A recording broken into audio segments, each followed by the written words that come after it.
మాధవ్ గంజ్ ఘాట్లో మదన్ అనే ఒక వ్యక్తి కిచిడి అమ్ముతూ ఉంటాడు. మదన్ చాలా కష్టపడి పనిచేస్తాడు.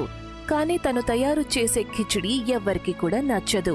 ఆ కారణంగా ఎప్పుడూ కూడా తను విజయం సాధించలేకపోతాడు. ఇవాళ కూడా కిచిడి అమ్ముడు పోలేదు. 1 సంవత్సరంగా ఘాట్లో అన్ని చోట్లకు వెళ్లి కిచిడి అమ్ముతూనే ఉన్నాను. కానీ ఈ సింపుల్ భోజనం ఈ కాలంలో ఎవరూ కూడా తినాలనుకోవడం లేదు.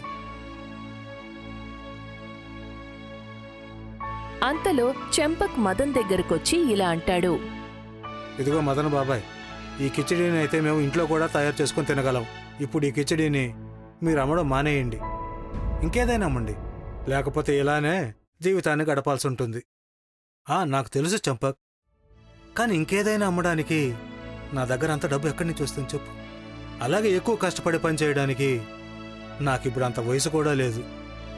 అయితే ఇక మీ జీవితం అయిపోయినట్టే. ఒక విషయం గుర్తుపెట్టుకోండి, మీరు ఆకలితో అయితే ఉండరు. ఎందుకంటే ఈ కిచిడి పూర్తిగా మీరే కదా తినాలి.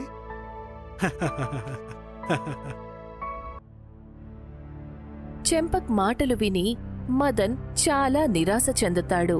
వాళ్ల ఇంటికి బయలుదేరి వెళ్తాడు. ఇంటికి వెళ్ళాక అతను మీనాక్షితో ఇలా అంటాడు. దయచేసి నన్ను క్షమించు మీనాక్షి. నువ్వు నీ జీవితమంతా కూడా నాలాంటి పేదవాడితో గడపాల్సి వస్తుంది. ఎందుకలా అంటారు? నేనెప్పుడూ కూడా ఆ విధంగా ఆలోచించలేదు. అయినా సరే. లేదు, నేను ఉన్నదానిలో సంతృప్తిగా ఉన్నాను.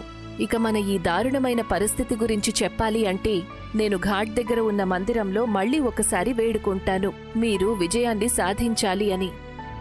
నేను కూడా మందిరానికి వస్తాను, కానీ ఏదో కోరుకోవడానికి కాదు మీనాక్షి. నిన్ను నాకు భారీగా ఇచ్చినందుకు ఆ భగవంతుడికి ధన్యవాదాలు చెప్పడానికి.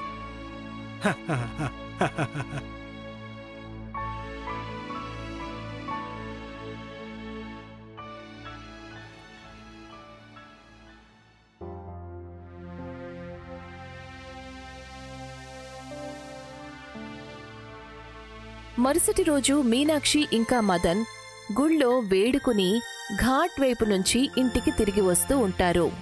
అప్పుడే మీనాక్షి దృష్టి నది ఒడ్డున ఉన్న మెరుస్తూ ఉన్న ఒక రాయి మీద పడుతుంది.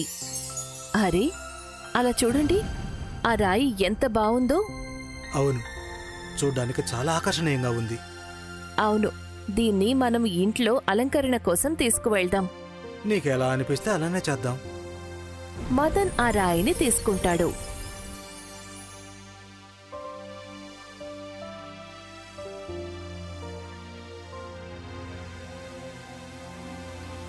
ఆ తర్వాత వాళ్ళిద్దరూ ఇంటికి వెళ్లి కిచిడీ తయారు చేయడానికి ఏర్పాట్లు చేస్తారు. అది ఒక ఊడికొచ్చిన తర్వాత నువ్వు దాన్ని ఆపేశాయి మీనాక్షి. అలాగే, ఇవాళ ఈ కిచిడీ మొత్తం అమ్ముడు పోవాలి. అప్పుడు చాలా బావుంటుంది. లేకపోతే ఈ నెలలో ఇంటికి సరుకులు తీసుకురావడానికి కూడా డబ్బులు మిగలవు. మనం కేవలం కష్టపడగలమంతే మీనాక్షి. ఫలితం గురించి ఆ భగవంతుడికి వదిలే మీనాక్షి. మీనాక్షి ఉడుకు వచ్చిన తరువాత కిచిడీని ఆపడానికి వెళ్తుంది. అప్పుడే పొరపాటున తన చేతిలో నుంచి రాయి కిచిడీలో పడిపోతుంది. అయ్యయ్యో, ఇదేంటిలా జరిగింది? ఏమైంది? ఆ మెరిసే రాయి కిచిడీలో పడిపోయింది. అసలే ఈ మసాలా కిచిడీ అమ్ముడు పోవడం లేదు. ఇప్పుడు చూడండి ఏమైందో. అంతే కదా, నువ్వెందుకు కంగారు పడుతున్నావు? ఆ రాయిని నేను వెంటనే బయటకు తీస్తాను. కానీ వేరే కిచిడీని తయారు చేయడానికి డబ్బులెక్కడున్నాయి? మళ్ళీ ఎలా తయారు చేస్తాం? ఎలాగూ ఈ మసాలా కిచిడీని ఎవరూ కొనుక్కోవడం లేదు. నాకు ఆలస్యం అవుతుంది. నేను ఇదే కిచిడీని తీసుకుని వెళ్తాను. మదన్ ఘాట్ దగ్గర మసాలా కిచిడీ అమ్మడానికి నిలబడి ఉంటాడు. ప్రతిరోజులాగా తన దగ్గరికి ఒక కస్టమర్ కూడా రాలేదు. అంతలో ఒక వ్యక్తి అక్కడికి వస్తాడు. ఇదిగో బాబాయ్, నాకు చాలా ఆకలిగా ఉంది. మీరేమమ్ముతున్నారు? ఇది కిచిడీ బాబు, ఏదో మామూలు భోజనం, పెట్టివ్వమంటారా? బాబాయ్, మామూలు భోజనం అనుకోవడం తప్పు. మీరు త్వరగా ఒక ప్లేట్లో పెట్టివ్వండి. అలాగే బాబు.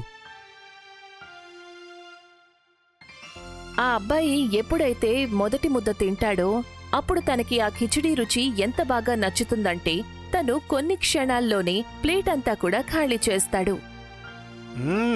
ఇటువంటి కిచిడీ నేనెప్పుడు తినలేదు బాబాయ్. ఇది పనీర్ దాల్ మఖనీ కన్నా కూడా చాలా రుచిగా ఉంది బాబాయ్. ధన్యవాదాలు బాబు. కానీ నాకు తెలుసు ఇది అంత ప్రత్యేకమైన భోజనం ఏమీ కాదని. లేదు బాబాయ్, నేను చెప్పేది నిజమే. ఇటువంటి రుచికరమైన భోజనం ఇంతకుముందు ఎప్పుడూ తినలేదు నేను. అతని మాటలు విని చంపక్ ఇంకా చుట్టుపక్కల కొంతమంది మదన్ దగ్గరికి వచ్చి చేరతారు. ఏంటి విషయం బాబాయ్? ఏం కిచిడి తినిపించారు? ఈ అబ్బాయి ఎంత సంతోషంతో ఉన్నాడు. మాకు కూడా పెట్టండి, మేం కూడా చూస్తాము. మదన్ కిచిడి ఇస్తాడు. కిచిడి తిన్నాక అందరూ కూడా ఎంతో సంతోషంగా ఆశ్చర్యంతో ఉండిపోతారు. అరే వా, ఏంటి విషయం? ఆ అబ్బాయి చెప్పింది నిజమే. ఈ కిచిడి ముందు పెద్ద పెద్ద దాబాల భోజనం కూడా సరిపోదు. మీ అందరికీ ధన్యవాదాలు. నేను ప్రతిరోజు ఇలాంటి కిచిడీని తయారు చేసుకుని తీసుకొస్తాను. మదన్ చాలా సంతోషంగా ఇవాళ ఇంటికి వెళ్తాడు. ఆ సంతోషాన్ని చూసి మీనాక్షి అడుగుతుంది, ఏంటి విషయం? ఇవాళ చాలా సంతోషంగా ఉన్నారు, నాక్కూడా చెప్పండి. నువ్వు నమ్మవేమో నేను చెప్పిన మాటలు విని. వెళ్ళు, ఒకసారి కిచిడీ పాత్రను చూడు, నువ్వే ఆశ్చర్యపోతావు.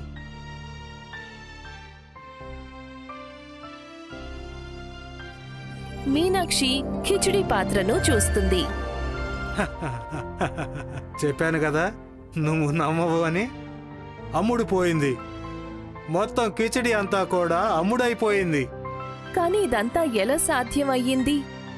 అదే నేను ఆలోచిస్తున్నాను. కానీ రోజు ఎంత మసాలా అయితే వేస్తామో అంతే వేశాను. కానీ ఇవాళ ప్రత్యేకంగా ఏం జరిగింది? ప్రత్యేకంగానా? ఇవాళ ఆ మెరిసే రాయి కిచిడీలో పడింది. దానితో కిచిడి ఇంకా పాడయ్యింది. అదే రాయి.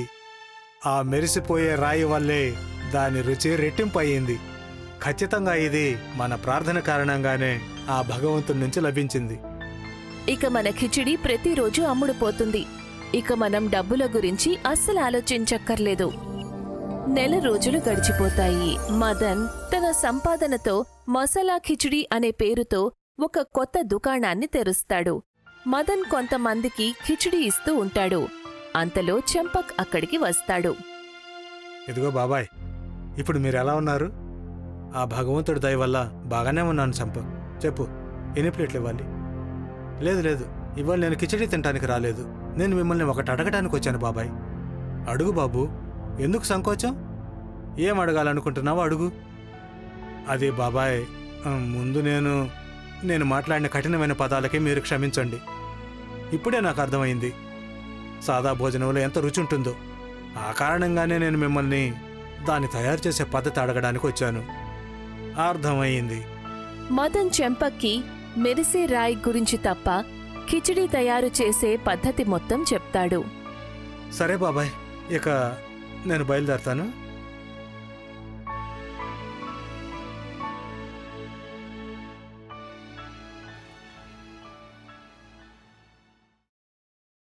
ఈ బాబాయ్ చాలా పెద్ద మూర్ఖుల్లా ఉన్నాడు.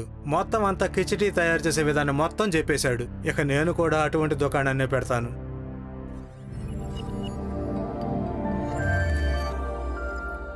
మరుసటి రోజు మదన్ తన దుకాణానికి వెళ్తాడు.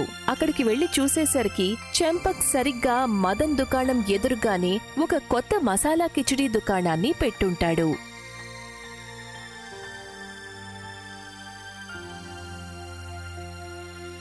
భలే చంపక్, నువ్వు కొత్త దుకాణాన్ని పెట్టావు. ఇప్పుడు మీరు చాలా బాధపడుతూ ఉంటారు కదా బాబాయ్, నాకు మొత్తం పద్ధతి అంతా చెప్పినందుకు. లేదు, అటువంటిదేమీ లేదు. నేను నిజంగానే సంతోషిస్తున్నాను చంపక్. చాలు చాలు, మీరు నాటకాలు ఆడకండి బాబాయ్. బోని అయ్యే సమయం, మీరు తర్వాత రండి. సరే బాబు. వచ్చారు పెద్ద. ఎంత తీయగా మాట్లాడుతున్నారంటే ఆయన మనసులో ద్వేషం ఏమీ లేనట్టు. అది కూడా ఆయన పద్ధతి దొంగిలించిన తర్వాత. భలే, అందరూ వస్తున్నారు. మదన్ ఆ మాటలనన్నిటినీ విని మౌనంగా తన దుకాణానికి వెళ్ళిపోతాడు. కొంతమంది చంపక్ కొత్త దుకాణాన్ని చూసి తన దగ్గరికి వెళ్తారు. నువ్వు కూడా మసాలా కిచిడి అమ్మడం మొదలుపెట్టావా చంపక్? అవునవును, తిని చూడండి, చాలా రుచిగా ఉంటుంది. చంపక్ అక్కడ తన దుకాణానికి వచ్చిన వాళ్లందరికీ కిచిడి వడ్డిస్తాడు. అందరూ కిచిడి తింటారు. కాని ఎవరూ కూడా ప్రత్యేకంగా దానిని మెచ్చుకోలేదు. అరే, ఏంటి విషయం? ఏదైనా గందరగోళం జరిగిందా? లేదు, గందరగోళం అయితే జరగలేదు. కానీ ఈ కిచడి అంత ప్రత్యేకంగా అయితే లేదు. ఇంట్లో ఎలా తయారు చేస్తారో అలాగే ఉంది. కానీ రుచికరమైన కిచడీని మదన్ బాబాయ్ మాత్రమే చేయగలరేమో. ఇదెలా సాధ్యమవుతుంది? నేను ఈ కిచడి మొత్తాన్ని కూడా ఆయన పద్ధతిలోనే తయారు చేశాను. ఈ మదన బాబాయ్ నన్ను మోసం చేశాడు. ఖచ్చితంగా నాకు ఏదో తప్పు చెప్పే ఉంటాడు. ఓహో, అయితే నువ్వు ఆయన దగ్గరే నేర్చుకున్నావా మొత్తం? కానీ ఇప్పుడు ఆయనే మోసం చేశాడని నువ్వు నిందలు వేస్తున్నావా? ఆయన మనసు మంచిది కాబట్టి మొత్తం పద్ధతి నీకు చెప్పాడు. అరే, నువ్వెందుకు కోపడుతున్నావు? నేనేదో ఊరకన్నానంతే. చెంపక్కి చాలా కోపం వస్తుంది. అతను తన పళ్ళు కొరకడం మొదలు పెడతాడు. మరుసటి రోజు చెంపక్ మదన్ కిచిడి రహస్యం గురించి తెలుసుకోవడానికి తన ఇంటి కిటికీ దగ్గర నుంచి దొంగతనంగా మీనాక్షి కిచిడి తయారు చేయటం చూస్తాడు. నేను మసాలాలన్నీ వేసేశాను. ఒక పొంగు రాగానే అందులో రాయిని వేసేయి, ఆ తర్వాత మూతను పెట్టేశాయి. అలాగేనండి, నేను అలాగే చేస్తాను. ఓహో, అయితే ఆ మెరిసిన రాయిని వేసిన తర్వాతే కిచడి రుచి రెట్టింపు అవుతుందన్నమాట. మీనాక్షి వంటగదిలో నుంచి బయటికి వెళ్తుంది. వంటగదిలో ఎవ్వరూ లేరు. అవకాశాన్ని ఉపయోగించుకొని చెంపక్ వంటగదిలోకి వెళ్తాడు. ఆ రాయిని తీసుకునే ప్రయత్నం చేస్తాడు. అంతలో మదన్ వంటగదిలోకి వస్తాడు. అరే చంపక్, నువ్వు నా వంటగదిలో ఏం చేస్తున్నావు? ఆ రాయిని ఎక్కడికి తీసుకువెళ్ళాలనుకుంటున్నావు? దాన్ని అక్కడ పెట్టు. ఇదిగో బాబాయ్, నన్ను క్షమించండి. నేను అది తెలుసుకోవాలని చూడడానికి వచ్చాను. ఈ రాయి వల్ల కిచడి రుచి ఎలా రెట్టింపు అవుతుంది అని. అలాగా, నాకు అంతా అర్థమవుతుంది చంపక్. తెలుసుకోవాలనుకోవడం మంచిదే, కానీ ఇలా దొంగతనం చేయడం మంచిది కాదు కదా. నన్ను క్షమించండి బాబాయ్, ఎవరితోనూ చెప్పకండి. నేను కూడా మీలాగే కిచడి తయారు చేసి అమ్మాలనుకుంటున్నాను. మీరు నాకు ఒక విషయం చెప్పండి, ఈ రాయి మీకు ఎక్కడ దొరికింది? సరే, చెప్తాను విను. నేను ఘాట్ దగ్గర ఉన్న మందిరం నుండి నా కోరికను కోరుకొని తిరిగి వస్తుంటే నది ఒడ్డున మాకు ఈ మెరిసే రాయి కనిపించింది. అలాగా బాబాయ్, నేను కూడా అలానే చేస్తాను.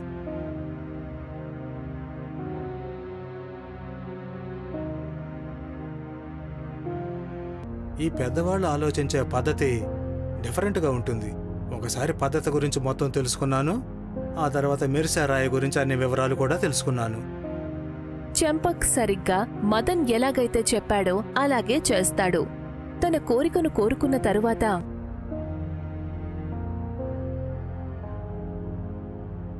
తను నది ఒడ్డున రాయి కోసం వెతకడం మొదలు పెడతాడు. అప్పుడే తనకి ఒక మెరిసే రాయి కనిపిస్తుంది. మదన్ బాబాయ్ ఎలాగైతే చెప్పాడో ఇప్పుడు అలాగే జరిగింది. ఇప్పుడు నా దుకాణం ఎందుకు నడవదో నేను చూస్తాను. దుకాణం నడవడం మొదలైతే బాబాయ్ సంగతి నేను చూసుకుంటాను.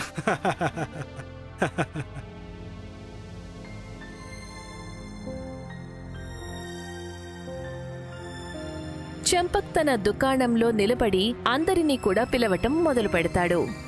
అప్పుడే అక్కడికి మఖంజు వస్తాడు. రండి రండి, ప్రపంచంలో అన్నిటికంటే రుచికరమైన కిచడీని తినండి. రండి రండి. ఏంటి విషయం చంపక్, ఇవాళ కొత్త పద్ధతిని దొంగిలించావా ఏంటి? అరే, ముందు తిని చూడండి. నేను స్వయంగా తయారు చేశాను, ఎంతో అద్భుతంగా ఉంది. అలాగా, సరే అయితే కొత్తగా ఏం చేసావో నేను చూస్తాను. ఇదిగోండి, వేడి వేడి మసాలా కిచడి. మఖంజు ఎప్పుడైతే ఒక ముద్ద తింటాడో తనకి కిచడీకి బదులు కారం బాగా అనిపిస్తుంది. తన కడుపులో చాలా నొప్పి కలుగుతుంది. అరే, నువ్వు అసలు నాకేం పెట్టించావు? నీ గురించి నేను కంప్లైంట్ చేస్తాను చంపక్. అయ్యయ్యో, నిన్న క్షమించండి, నేనేం చేయలేదు చంప్. నేను దీన్ని స్వయంగా రుచి చూశాను. అంతలో అక్కడికి మదన్ నీళ్లు తీసుకుని పరిగెత్తుకుంటూ వస్తాడు. ఇదిగో, ముందు నువ్వు ఈ నీళ్లు తాగు బాబు.